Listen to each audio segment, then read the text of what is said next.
Final Fantasy VIII is an interesting game in how it chose to convey the recurring summons of the series. Guardian Forces, as they are known in this world, are deeply ingrained in the lore and setting, and more integrated into mechanics and character builds than we had seen in any title to date. Indeed, the summons in this era were becoming less of an exclusive summoner class command, which freed them up to be more broadly included across the plot and the party. Yet at the same time, they were not yet a central story device around which the whole game hinges, as we would later see in the likes of Final Fantasy XV and Final Fantasy XVI. So Final Fantasy VIII straddles this transition in quite a curious way. The Guardian Forces are integral to the way that magic works in the world. They are important subtext to the controversial machinations of Balam Garden and the amnesic qualities that they possess. And they are the single most important means of levelling and augmenting our character builds over the course of the game. Yet at the same time, there are only 3 Guardian Forces that we need to acquire by necessity, which is Quetzalcoatl, Shiva, and Ifrit. And so the Guardian Forces are both a unique challenge and reward for players who choose to acquire them in this Pokemon-esque catch-them-all way that the game encourages, or alternatively, they can be ignored as a superfluous detail for those who want to play the game in a much more challenging or lean run style. So it was a very interesting framing for the summons in this game, which sought to marry this inherent legacy that the summons had by now established with a certain novelty of the new, which we will delve into over the course of this episode. Jumping right in with Quetzalcoatl, this summon is the first of the 3 essential summons that we gain in Final Fantasy VIII. It is acquired by the player in the first few minutes of the game, and for reasons that I will never quite understand, you seem to download or unlock this summon from your classroom computer as part of your onboarding tutorial with Quistis. There was arguably no real reason to acquire the summon this way, other than to show off the classroom computer and immediately convey Final Fantasy VIII as a futuristic high school setting. But nonetheless, this first task, in conjunction with Quistis' wordy junctioning tutorial at Balam's entrance, establishes the Guardian Forces as an essential factor in this world and gameplay when it comes to battling and levelling. So Quetzalcoatl is a noteworthy Guardian Force to kick off with, not simply because it's the first one we acquire, but also in how it represents the distinctive approach that Final Fantasy VIII took with redesigning and repackaging these deities. Character designer Tetsuya Nomura noted at the time that since the summons in this world were creatures that we would obtain and train in new abilities like Pokemon, it made more sense to him that they adopted a slightly more animalistic design rather than overtly humanoid.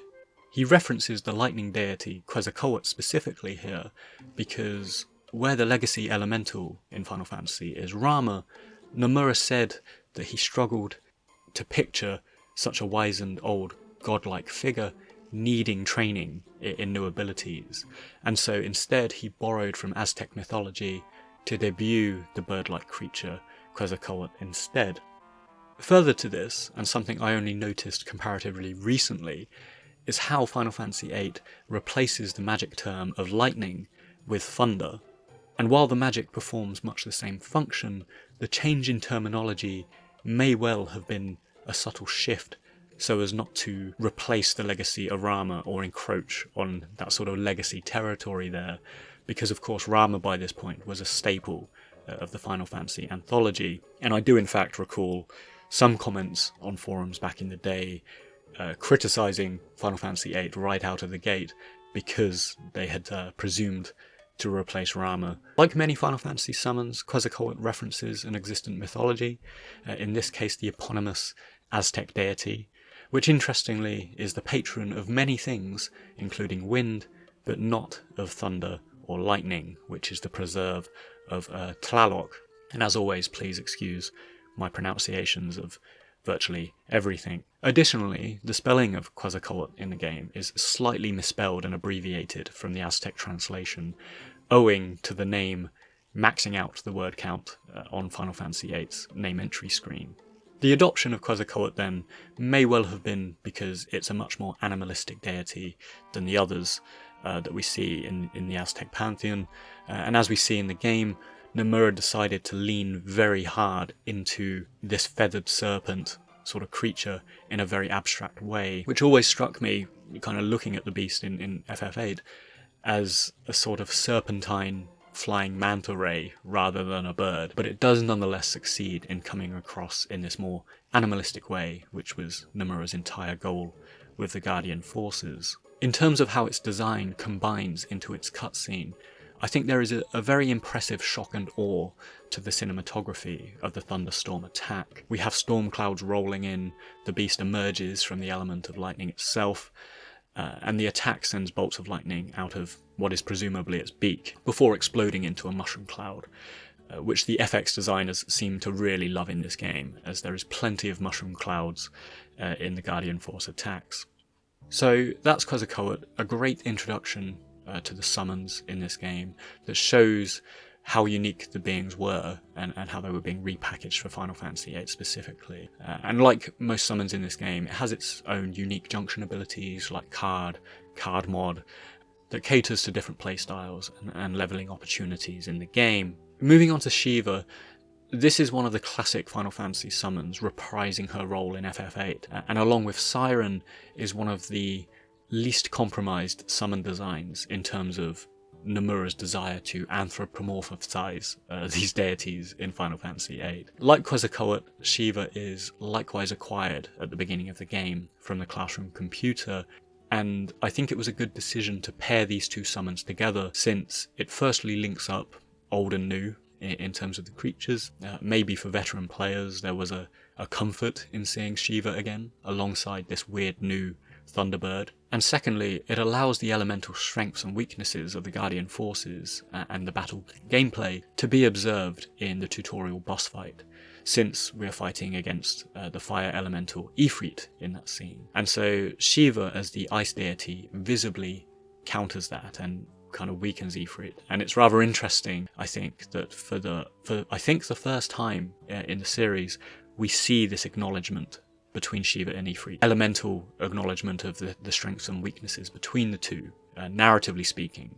Because while they do briefly appear together in previous games, like Final Fantasy VI, this kernel of duality between Shiva and Ifrit, albeit in just one line of dialogue, where Ifrit mentions that they have Shiva, it is greatly expounded upon in later games and the weird canon and lore that Final Fantasies create for themselves. So Final Fantasy XV and Final Fantasy XVI, the former of which did a really interesting job of crafting this sort of tragic romance between Ifrit and Shiva as astrals that I really quite liked. So you could see the sort of inkling of that coming about in how they used the two in Final Fantasy VIII.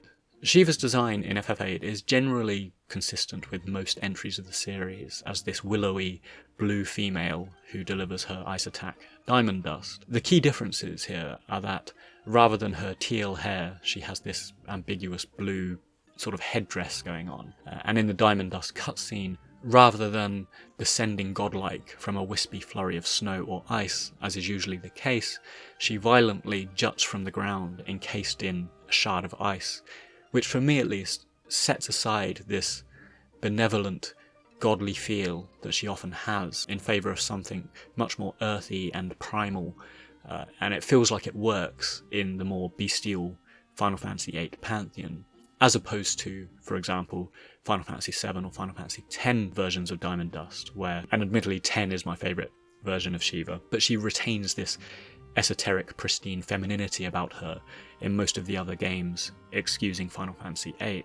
Like Quetzalcoatl, Shiva conflates, or may conflate, with existent real-world beliefs, since I always felt her blue hue was reminiscent of Shiva the Destroyer in the Hindu pantheon. But having suggested this in other episodes, some have argued that her name is simply a corruption of the word Shiva, because of course she is a cold elemental. Looking to Ifrit now, this is the final Guardian Force that we obtain by necessity in Final Fantasy VIII, and as a recurring fire elemental, he is another legacy summon, as I say, often paired up with Shiva throughout the series. Ifrit is notable here as both the first boss in the game and for the trial by combat nature of our encounter with him. It's one of the earliest instances of summons becoming something more than simply an assistant in battle brought in to do our bidding, but instead a slightly more confrontational set of creatures to which humans must prove their worth. It is something repeated through Final Fantasy VIII with the likes of Odin and Bahamut, and was developed in later games, most notably Final Fantasy XV, where the summons are much more confrontational with their human counterparts. An additional aspect of Ifrit's placement in the game is how it contextualizes and arguably perhaps marginalizes the status of Guardian forces in this world. This isn't something I'd really considered before, but the YouTuber GameDove made a video about Final Fantasy VIII being something of a post-religion world, and as an extension of that topic, it got me thinking about how the Guardian forces of Final Fantasy VIII are often found in isolated, abandoned or antiquated areas of the world, such as the Fire Cave, the Central Ruins, and the Tomb of the Unknown King. And I found it interesting how the placement of these creatures, aside from being elementally relevant in the case of Ifrit, it makes them seem like long-forgotten deities from ages past, who were once revered perhaps, but now are left to haunt these empty places because of technology taking hold and becoming the currency of the realm. So nothing tangible in the game to suggest that or validate that, but it was simply an observation that gives them a little bit more intrigue and edge for me personally when I think about this game. Ifrit's design in Final Fantasy VIII is the first of his more beast-like designs, with this anthropomorphic kind of wolf-lionish appearance going on, this fiery mane, and I think for many, including myself, seeing this first glimpse of Ifrit early in the game, seeing the Tetsuya Nomura concept art for Ifrit, it really jumped out as an impressive visual and established how radically the summons were being taken in a new direction in Final Fantasy VIII. Indeed, it's little surprise to me that the more animalistic Ifrit design was carried over into both Final Fantasy IX and Final Fantasy X, because it was so impressive and imposing at the time. I think it perfectly captures what a fire demon could and should look like. Of all the summons, Ifrit perhaps doubles down most faithfully on its source material, since the eponymous fiery jinn that are found in Islamic folklore and Arabic tales are not only summonable deities, with the jinn in Aladdin being the most famous example, but jinn and Ifrits in particular are often volatile and morally dubious. So I think this combative, demonic slant offered to the Ifrit of Final Fantasy VIII, the fact that his attack is called Hellfire, the fact that his cutscene leans into popular renditions of jinn as lofty, benevolent beings, as we see Ifrit rising up into the air with his arms folded before hammering this fireball down into the opponent. I think it brilliantly captures that pride and certain antagonism that the creatures have, and it's probably my favourite rendition of Ifrit across the series, alongside Final Fantasy X, and I always generally preferred it to the more human form that we see in the likes of FF7 and 15. The next sequential Guardian Force that we acquire is Siren, who is a testament to Tetsuya Nomura and his thirst era, and to this day it's one of the most egregiously not safe for work summon designs to emerge in Final Fantasy's pantheon. Maybe by today's standard the Siren's design wasn't so bad, but it's certainly not something that a pre-internet 8-year-old can really prepare themselves for, as I can attest to. And it's not without reason, perhaps, that subsequent releases of Final Fantasy VIII censor Siren's design with additional feathers around her pelvic region. Siren is notable for being the first of the remaining optional Guardian forces to feature in FF8. She's also the first to have a status attack rather than an elemental attack, and she is in design and action perhaps the most humanoid of the collectible summons, and the most faithful to her source material too, I think. Indeed, as her cutscene plays out, the enemies are washed around with this trippy purple surf, and the camera reveals the provocative Siren on a rocky outcrop playing a harp. This is pretty spot on as a depiction to the source material of Homer's Odyssey, where the eponymous Siren attempt to lure Odysseus and his crew onto the rocks with their appearance and their song. Even the depiction of Namira's siren with feathery wings bears a certain faithfulness to the source material, because Homer's siren were likewise half bird, half human. So I really like the trippiness of Siren's cutscene. I like the provocative design, somewhat more as an adult, without the fear that my parents might see it. But as a utility, Siren alongside Carbuncle are perhaps my least used Guardian Forces in all of Final Fantasy VIII. Turning to Diablos, this Guardian Force ranks for many as their favourite summon in Final Fantasy VIII. This creature is contained in the magic lamp given to us by Headmaster Cid before we embark on the Timber mission, and it remains a source of perpetual amusement for many players, since your trusted headmaster has given you a ridiculously dangerous demon as a parting gift. That being said, I think Diablos is a great addition to the Pantheon, and like many things in Final Fantasy VIII, was a very novel acquisition in how he's accessed and planted inside the menu screen as a menu item. It's one of the only instances I can think of in a Final Fantasy game where a menu item will launch you straight into a battle, let alone into such an abstracted, interdimensional one. As the name suggests, the creature is a devil or demon-like deity.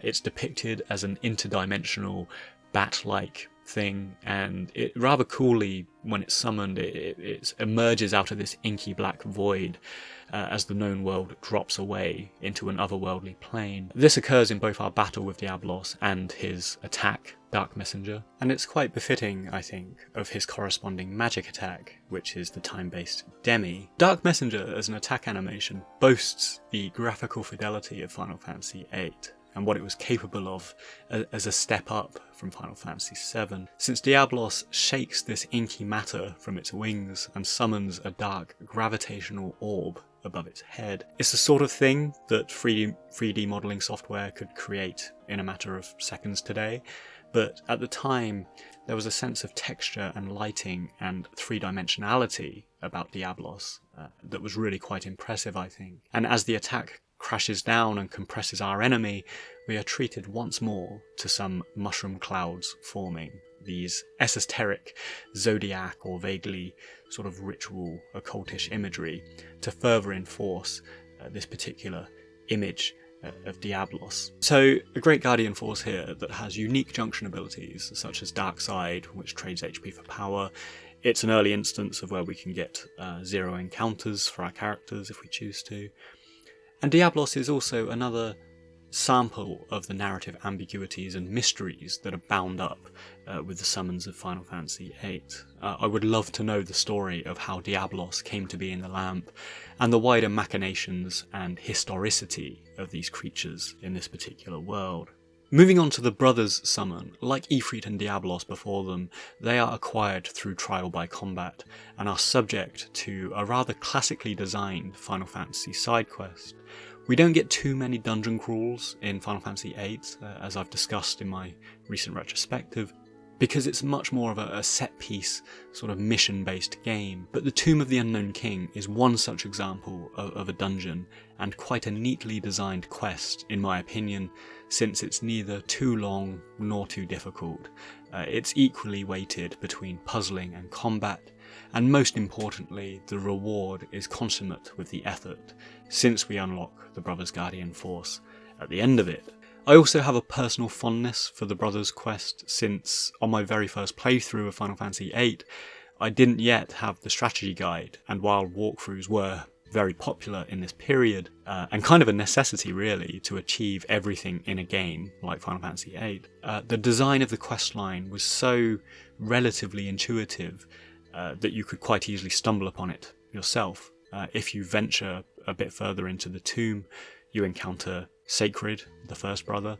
After you defeat him in battle, he runs away, indicating that the quest continues, and we kind of figure it out, work our way to the centre of the tomb, which is the final boss fight with both of the brothers. So it's a very simple little gameplay loop, simple segment, which one can reasonably discover by themselves and pays dividends in its reward. Looking to the brothers specifically, they embody the element of earth, and they draw on both Greek and Egyptian mythology in the iconography and their design, with the larger Sacred actually originally being called Sekhmet, after the Egyptian creature. And this creature also identically appears, design-wise, in Final Fantasy V as a boss fight. And we have his smaller brother, Minotaur, being named after the creature from the Greek myth of Theseus. These creatures do indeed have a design that nods to their source material.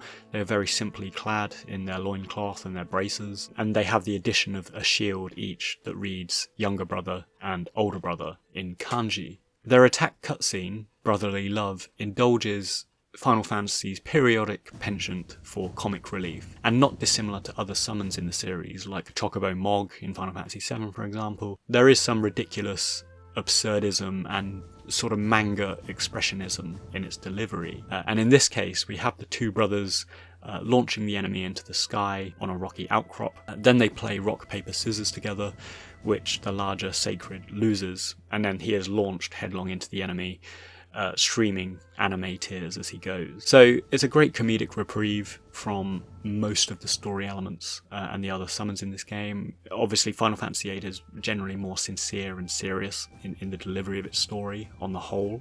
And they are also a pair of summons with whom we probably have the most prolonged on-screen dialogue and battling with in the game. And indeed, regardless of who's in our party, each character comments on how tiny Minotaur is before we battle with him, much to his personal umbrage. So, interesting pair of summons that once again form this bizarre new motley of creatures to feature in Final Fantasy VIII.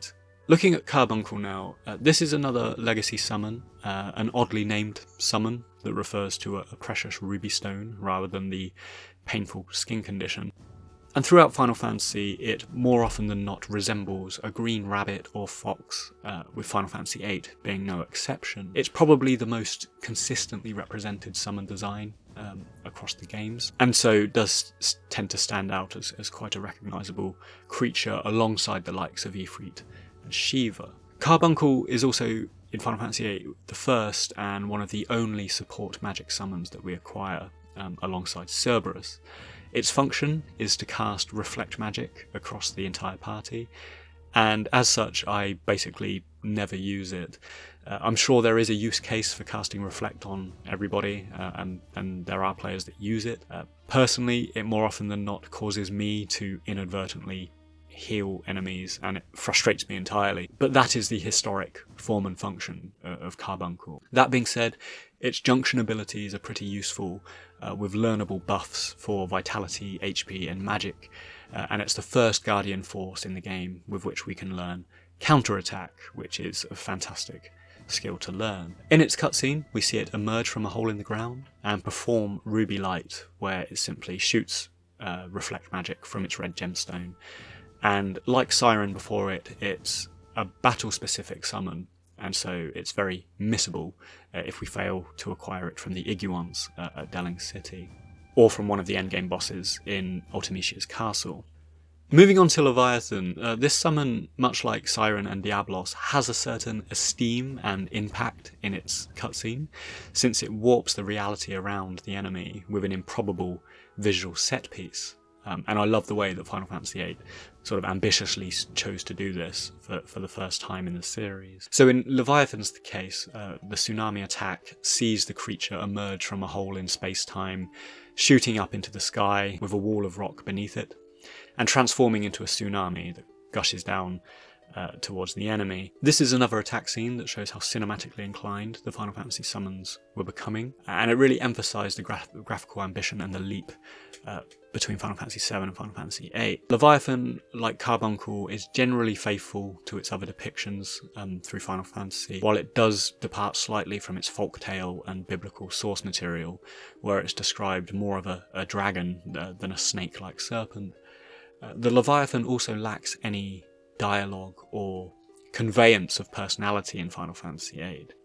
So its often depicted sinister volatility isn't really explored here, and instead it's simply drawn from Norg in battle and put straight into our inventory. Some of the abilities that are particular to Leviathan include Recover, and it also offers us an early unlock of Auto Potion, Spirit Bonus, and support stuff like that, which is really pretty handy. Turning to Pandemona, this is arguably the weirdest Guardian Force in Final Fantasy VIII, possibly one of the weirdest summon designs in the series. Unlike its contemporaries, it has no obvious animalistic source material or reference point, and rather it's a bipedal, vaguely humanoid wind machine that consumes and expels enemies in its Tornado Zone attack. It's a very weird summon.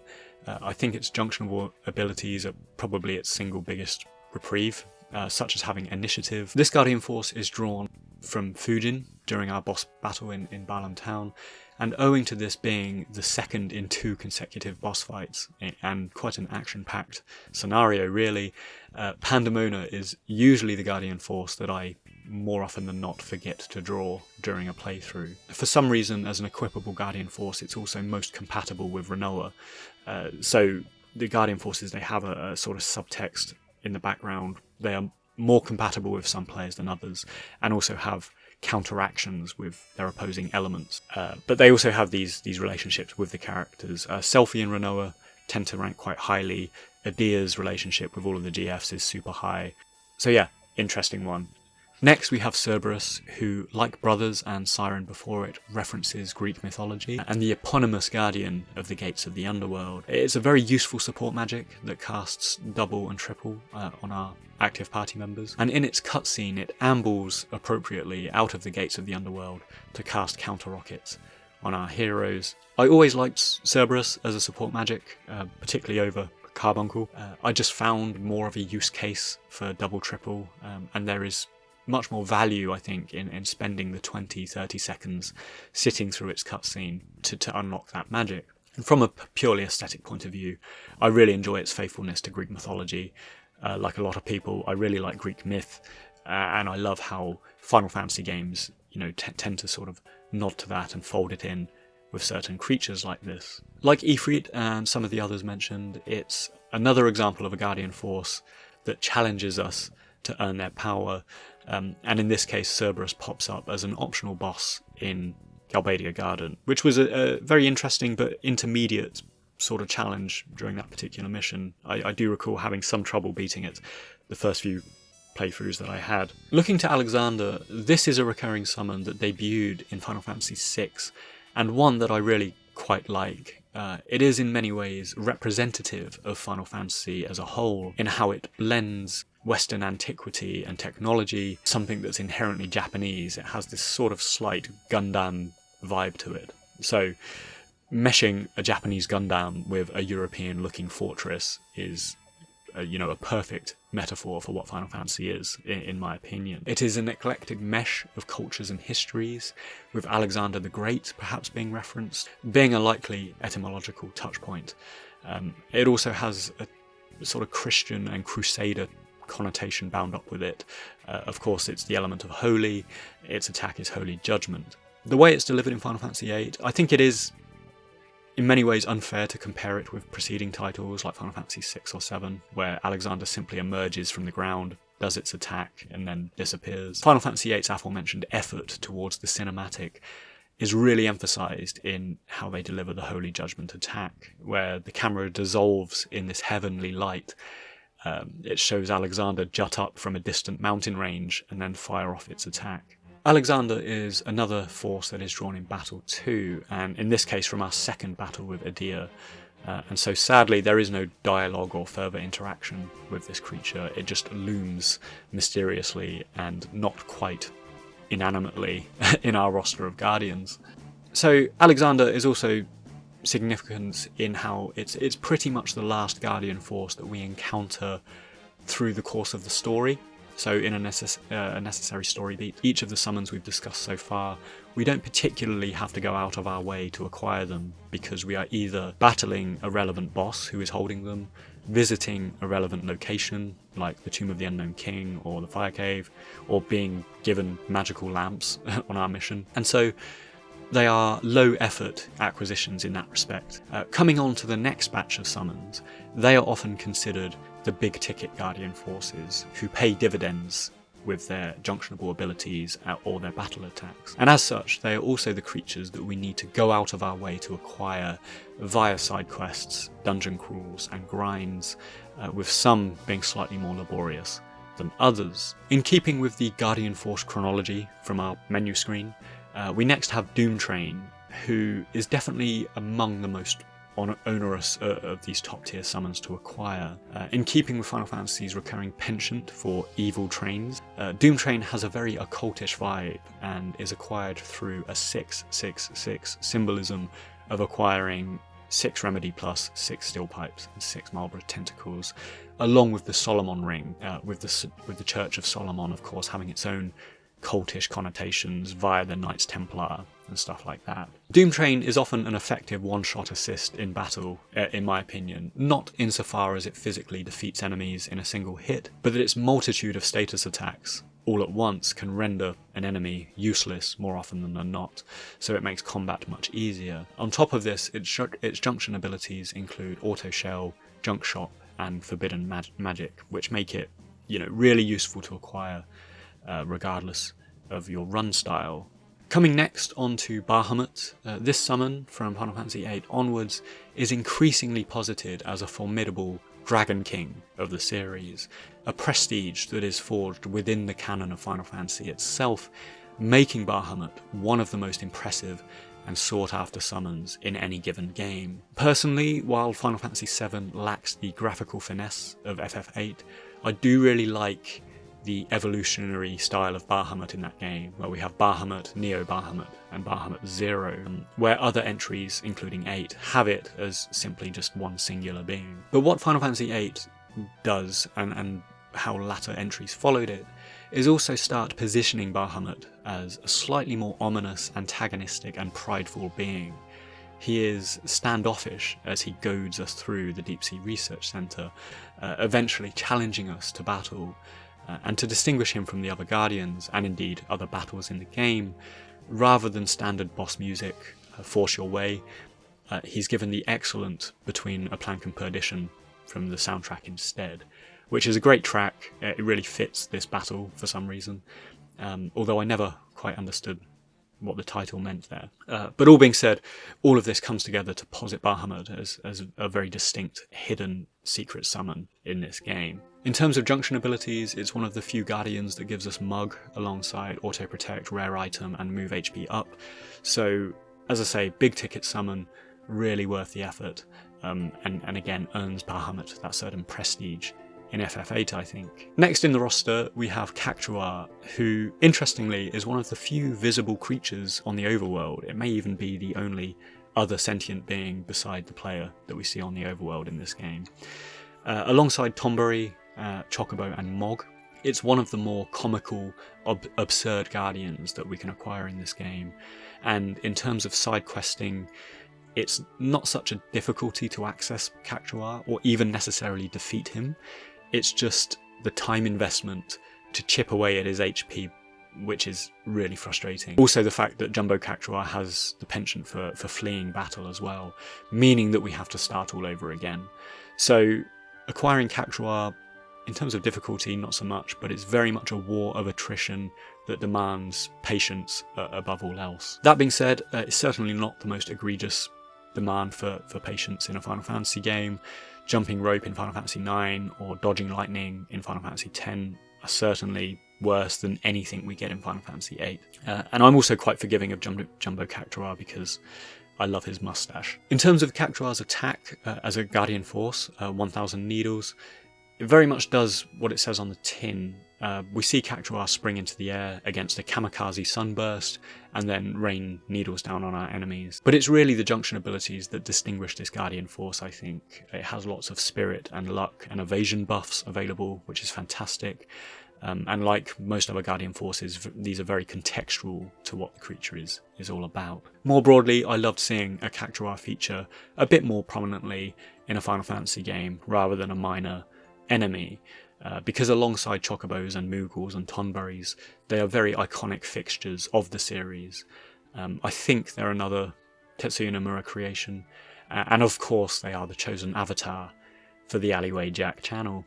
Looking at the Tonberry summon, it's very similar in form and function to Cactuar, insofar as its battle is one of attrition, to acquire it. It demands several sequential fights with Tomberries in the Central Ruins. I think it's around 20, give or take, and that's no simple feat, and then it results in the Tomberry King boss battle. All of this can be made much easier with Demi Magic and Diablos equipped, and a consistent use of limit breaks. Like Cactuar, there is a certain comic appeal in Tomberry's attack as a Guardian Force as well, since we have Chef's Knife, but the real benefits I think come by way of its junction abilities such as Haggle, Cool Shop and all those sorts of bits. So really worthwhile summon to acquire. I do have a bit of a love-hate relationship with what we have to do to acquire it, but that's where the risk and reward comes in. And I've always generally had a love-hate relationship with Tomberries over the years anyway, since in most Final Fantasy games they are the standard enemy that you find in a particularly difficult dungeon. So very finally, for the big ticket summons that we have in our optional sort of chunk of Guardian Forces here, we have Eden. Now, Eden is in many ways a bit like Pandemona in terms of form and function, which is to say, what the heck is it? It's a monolith, it's an abstraction, it's a fever dream, conjured by Tetsuya Nomura, and it's designed with a certain magnitude and totality in mind. It's the most powerful summon in the game, the longest cinematic for a summon in the game, and you could reasonably go and make a sandwich while it's playing out, which I have done in the past. It has the connotations of the Alpha and the Omega of creation and destruction bound up with it. Like Alexander, it's something between a sentient being and an architectural marvel. It has elements of a sort of building and grand structure mixed in with feathers and more organic seraphim-looking angelic elements as well. And as it casts Eternal Breath, which is its attack, we see it emerging from outer space, summoning ley lines and X and Y coordinates and all of this super crazy interdimensional stuff before raining a beam of light down to Earth. It's pretty wild. I don't often cast Eden unless I really need to, because the novelty does wear off quite quickly. And this reminds me of a comment I received recently on the channel about Final Fantasy VIII, which laments the length of the cutscenes of the summons here, which is true, I think. Final Fantasy VIII was the first game that really went in the cinematic direction rather than this is a pretty cool quick attack looking thing with the summons. Final Fantasy VII didn't really have super long cutscenes apart from Bahamut Zero and Knights of the Round. Final Fantasy X, of course, we just summon the beasts and they join us in battle. And Final Fantasy IX, optimally I think, allowed you to choose between the full summon cutscene and a shortened summon cutscene in the menu. I think because Final Fantasy VIII used... Well, firstly, it was boasting the graphics in the cinematics, and it really delivered that through the summonable cutscenes, but also it introduced the boost command, which was one of the junctionable abilities we could learn, and it was this player interaction as the cutscene played out to try and increase the attack power. So those are the key reasons why I don't think they offered a shortened cutscene in FF8. So unfortunately the player is required to raw dog it through every cutscene, including Eden. So that's the full list of inventory summons in Final Fantasy VIII. A very generous roster of summons with excellent artwork and impactful design that form the backbone of the ability system in this game. But if that wasn't enough, Final Fantasy VIII has even more summons that are random or at least not junctionable to call to our aid. Perhaps the most famous of these is Odin, who is acquired from the Central Ruins in another Trial by Combat. His infamous Zantetsuken is a randomly called attack that bisects and instantly kills our enemies at the beginning of any given battle. Very cool attack, and combined with my favourite rendition and design of Odin across the entire series, which I think Final Fantasy VIII is great. My only misgiving is when Zantetsuken triggers and I'm in a battle specifically because I want to draw magic or mug this specific enemy, and then Odin ends the battle, which can happen. That's quite frustrating. But overall, I think Odin's a great random attribute and curveball to Final Fantasy VIII's battle system. Odin is also interesting in how he segues into the acquisition of the recurring Gilgamesh character too, in a scene that is perhaps the single biggest flex for Cypher Almasy in the entire game. Since I think it's our third boss battle with Cypher, Zantetsuken triggers if we have Odin acquired, only for Cypher to bisect Odin instead of the other way around.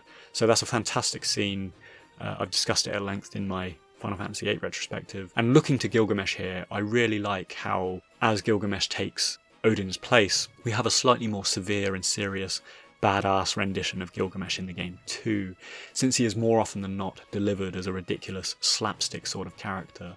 So Final Fantasy VIII taking this more sincere approach, really quite liked it with these guys. Beyond this, we have the additional summons, including Chocobo, Minimog and Moonbar. All of these were packaged and prizes or rewards that we could achieve in the now defunct Chocobo World minigame. And this was a pixel art game accompanying Final Fantasy VIII on the Pocket Station, a very short-lived Japan exclusive console. But the minigame did come bundled at least with the 2013 Steam release of Final Fantasy VIII, which personally I think it's the superior version of playing Final Fantasy VIII on a modern system anyway, particularly if we use the music mods to get rid of the MIDI files, so you can still play Chocobo World on that version there. I can't remember offhand if they bundled it with the Final Fantasy VIII remaster or not. The final non-junctional Guardian Force to mention here is Phoenix, which is another of these moments in Final Fantasy VIII that I stumbled upon by accident very happily. So Phoenix can appear to revive the party anytime after using a Phoenix Pinion, and the very first time I encountered its reviving abilities was in my first end boss fight against Ultimecia, which was quite funny because I'd been playing the boss fight for about 20 minutes, obviously it's quite a long one. I got KO'd and I was completely furious with myself, and then the Phoenix cutscene unexpectedly played out and revived my entire party, and that was the first time I ever beat Final Fantasy VIII.